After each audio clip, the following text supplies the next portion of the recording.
Hey guys, welcome to Marcus Loves Movies and welcome to my Spiral movie review.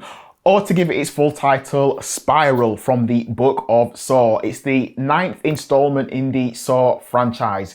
If you haven't heard of the Saw franchise, I don't know where you've been for the past 17 years. Not here to judge, but Saw, Google it, not for the faint of hearted, but yeah, type into Google and see what comes up. Anyway, for those of you who do know a little bit about Saw, you know we're getting a fresh reboot starring Chris Rock and Samuel L. Jackson. We've heard about it for a while and we're excited about it because it's a fresh new take on the franchise. So let me give you a quick plot outline. Working in the shadow of his father, Detective Zeke Banks and his rookie partner take charge of an investigation into grisly murders that are eerily reminiscent of the city's gruesome past. Unwittingly entrapped in a deepening mystery, Zeke finds himself at the center of the killer's morbid game.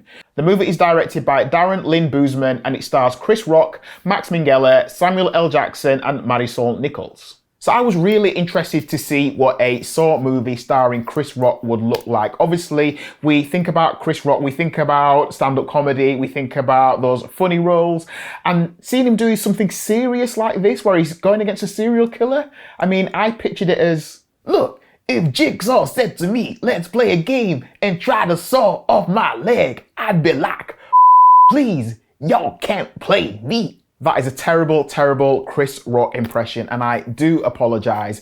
He is playing it serious, but he still brings funny elements to the table. You can tell that he's had a hand in the development of the script. I mean, early on, there's a little joke about Pilates, which I personally found really funny. That's just me. So really hoping that this is going to be something different to what we've seen before. But essentially it is classic Saw. You have unfortunate people who find themselves in unfortunate positions where they're trapped in these vices and their choices are life or death. The choice of death is one that you don't want to choose, but the choice of life comes with scarring consequences that are going to affect you forever. So again, we've got that in this film. Up front, I'll say I really enjoyed my experience of watching this movie, and I'll tell you why.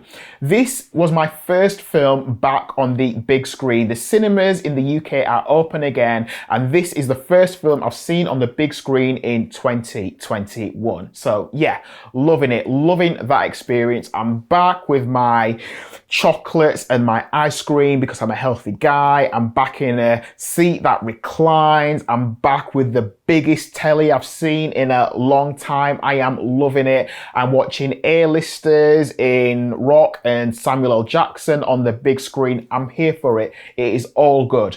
So I watched it this past weekend and I've had a few days to digest it and think about it. And I'm thinking, why did I enjoy this film so much?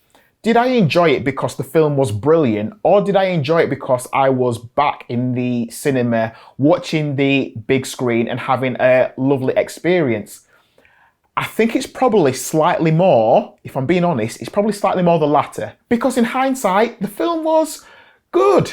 It was okay. It was all right.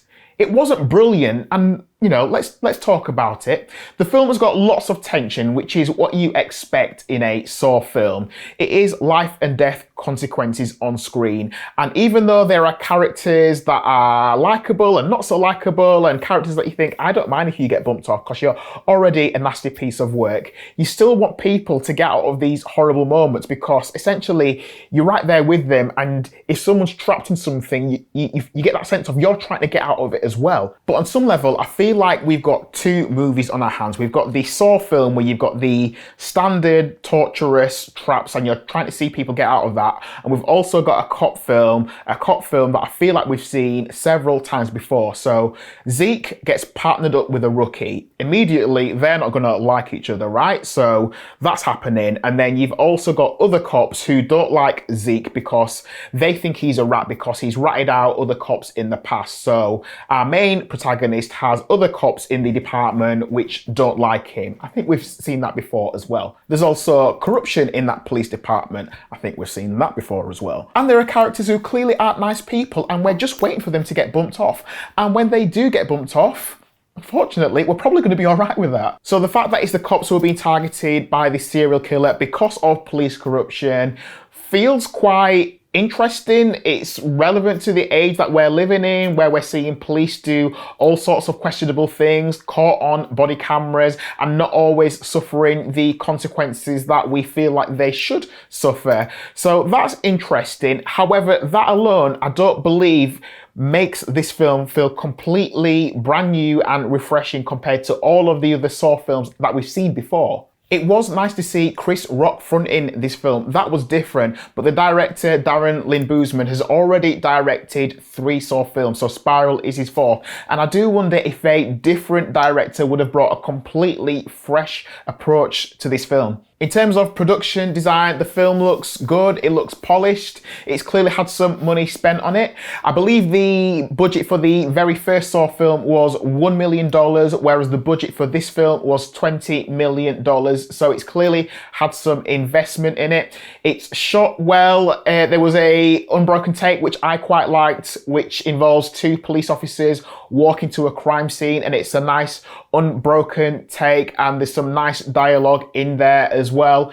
The film also opens up with a scene where there's some characters talking about Forrest Gump, which reminded me of the opening scene of Reservoir Dogs. I really liked that dialogue, so it had some really nice moments like that. It is really tense throughout, but occasionally we get the odd moment where the tension is dialed back just a little bit, and we try to see a bit of backstory about the characters, a little bit of character development. We learn that Zeke is separated from his wife and child. We learn that his partner, William Schenk, has a lovely family at home, and we're learning a little bit about these characters.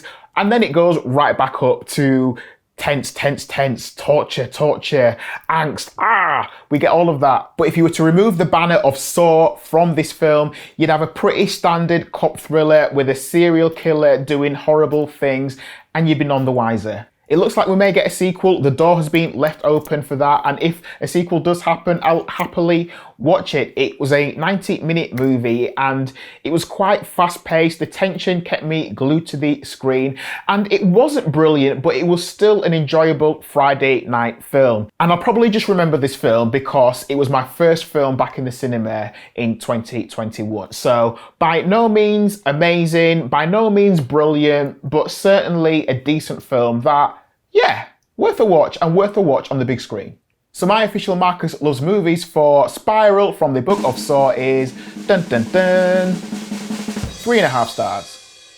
So guys, let me know what you thought of this film. But if you haven't seen this film, how excited are you about seeing Spiral from the Book of Saw? Is this a film that you would saw off your right arm to see? Or are you already thinking, this is not for me? If you have already seen this film, are you excited about the prospect of Saw 10? Or are you more in the camp of never again? Please let me know, leave a comment, give this video a thumbs up, and if you do like movie reviews like this one, can I encourage you to subscribe to this YouTube channel and also hit the notification bell so you're notified every time I release a brand new video. Thank you so much for watching my movie review. Please share it with a friend. Please come back for the next time that I release a brand new movie review because I really appreciate your time. Let's create a community. Thank you for watching. I hope to catch up with you again soon. Until then, take care. Thanks for watching.